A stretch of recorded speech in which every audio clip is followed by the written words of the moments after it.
എൻ്റെ പേര് സ്വാമിദാസാണ്. ഇപ്പോൾ ചൂരമലയുള്ളത്. ഇവിടെ നോക്കുമ്പോൾ നല്ല രാത്രി ഉരുളുപൊട്ടിയതാണ്. ഇവിടെ സ്കൂൾ ഹോട്ടലുള്ളത്. കുറേ വീടുകൾ പോയിരുന്നു. എൻ്റെ മകള് ഇവിടെ പഠിക്കുകയാണ്.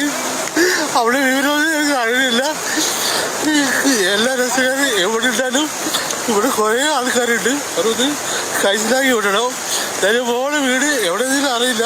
തെരഞ്ഞുകൊണ്ടിരിക്കുകയാണ്. ഉറ്റവരൊക്കെ നഷ്ടപ്പെട്ട് അങ്ങനെ വന്നു നിൽക്കുന്ന ആളുകളാണ്.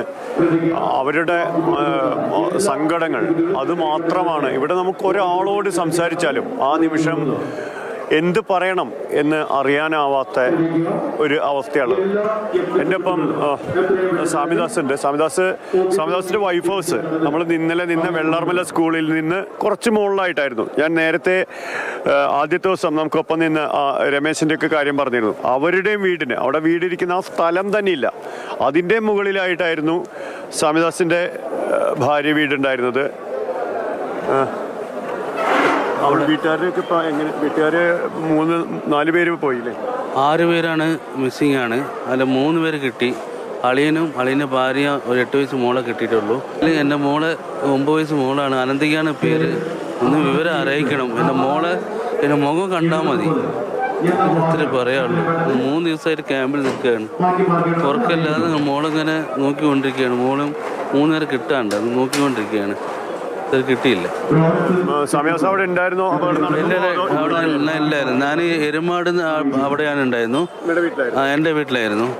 അപ്പോൾ എൻ്റെ വൈഫ് ഹൗസ് അവിടെ ചൂരമലയാണ്. വെള്ളാർമല ഈ പ്രാവശ്യം ചേർത്തിയാണ്. കഴിഞ്ഞ പ്രാവശ്യം അവിടെയായിരുന്നു. നിർബന്ധം കൊണ്ട് ഇവിടെ ചേർത്തിയതാണ്. ഇപ്പോൾ 2 മാസം ആയിട്ടുള്ളൂ. നല്ല പഠിക്കുന്ന ഒരു കുട്ടിയായിരുന്നു. അപ്പോൾ അതുകൊണ്ട് മുന്നേ തേടിയാണ്. ഒന്നും കിട്ടിയില്ല. പക്ഷേ അയൽക്കാരെ കിട്ടിയാലും ഒന്ന് അറിയിക്കണം.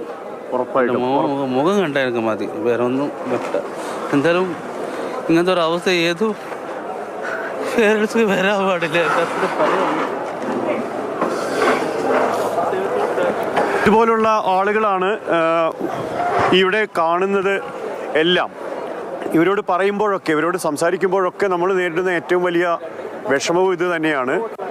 അത് എങ്ങനെ പറയണം, എന്ത് പറയണം? മുണ്ടക്കൈ ദുരന്തത്തിൽ ഒരുപാട് പേരെ രക്ഷിച്ചത് വാർഡ് മെമ്പറായ സുകുമാരനാണ്. എന്നാൽ വീട്ടിൽ വന്നടിഞ്ഞ മൃതദേഹങ്ങൾ ഇപ്പോൾ തിരിച്ചറിയുമ്പോൾ സുകുമാരന് ഏറ്റവും വേണ്ടപ്പെട്ടവരും അതിലുണ്ടായിരുന്നു. എല്ലാം നഷ്ടമായ ആഘാതത്തിലാണ് സുകുമാരനിപ്പോൾ. സുകുമാരനെ ഞാൻ പരിചയപ്പെടുന്ന പുത്തുമല ദുരന്തവുമായി ബന്ധപ്പെട്ട് വന്നപ്പോഴാണ്, വർഷങ്ങൾക്ക് മുമ്പ്. ആ പുത്തുമലയ്ക്ക് മുകളിലുള്ള അട്ടമലയിലെ വാർഡ് മെമ്പറാണ് ഇപ്പൊ സുകുമാരൻ. സുകുമാരൻ ഒരു രേഖകളും ഇല്ലാതെ ഇപ്പൊ നിൽക്കുകയാണ്. തീർച്ചയായും ഒരു രേഖ പോലും എൻ്റെ കയ്യിലില്ല. എല്ലാ രേഖകളും, ഞാനിപ്പോൾ ഒരു ഇന്ത്യൻ പൗരനാണെന്ന് ഇപ്പോൾ പുറത്ത് തിരിച്ചറിയാൻ പറ്റാത്ത ഒരവസ്ഥയിലാണ് ഞാൻ നിൽക്കുന്നത്. എന്താ പറയാ, വാക്കുകളില്ല. കട പോയി, എൻ്റെ തറവാട് പോയി. ഭാഗ്യത്തിന് തലനാരി എഴുക്കെ തറവാട്ടിലുള്ള എൻ്റെ അമ്മായിയും എനിക്ക് വൈകിട്ട് 9 മണിയോടുകൂടി ഞാൻ എൻ്റെ വീട്ടിൽ കൊടുന്ന് കിടത്താൻ എനിക്ക് കഴിഞ്ഞു. അവിടെ എല്ലാരെയും പോയിട്ട് വിവരം അറിയിച്ച് മാറണം എന്ന് പറഞ്ഞിരുന്നു. ഞാൻ പരമാവധി ആൾക്കാരോട്, ഇത് രാവിലെ മുതലേ ആ മഴ കാണുമ്പോൾ ഒരു എന്താ പറയാ, അങ്ങനത്തെ ഒരു ലക്ഷണം മനസ്സിൽ ഇങ്ങനെ തോന്നുന്നുണ്ടായിരുന്നു. അപ്പൊ നമ്മളെ കഴിഞ്ഞ പ്രളയം കഴിഞ്ഞ പുഴയൊക്കെ നമ്മൾ വീതി കൂട്ടിയപ്പോൾ ഇങ്ങനത്തെ ഒരു വലിയൊരു ഭയാനകമായ ഒരു അപകടം തീരെ പ്രതീക്ഷിച്ചില്ല. അതാണ് അതിന്റെ ഒരു സത്യം. ഇന്ന് കട അവിടെ ഉണ്ടായിരുന്നു അല്ലേ? കട ഉണ്ടായിരുന്നു. കടന്റെ അതൊക്കെ നമ്മൾ എങ്ങനെ സാർ പറയാ, നമുക്ക് വാക്കുകളിന് അതീതമായിട്ടാണ്. പാർട്ണറും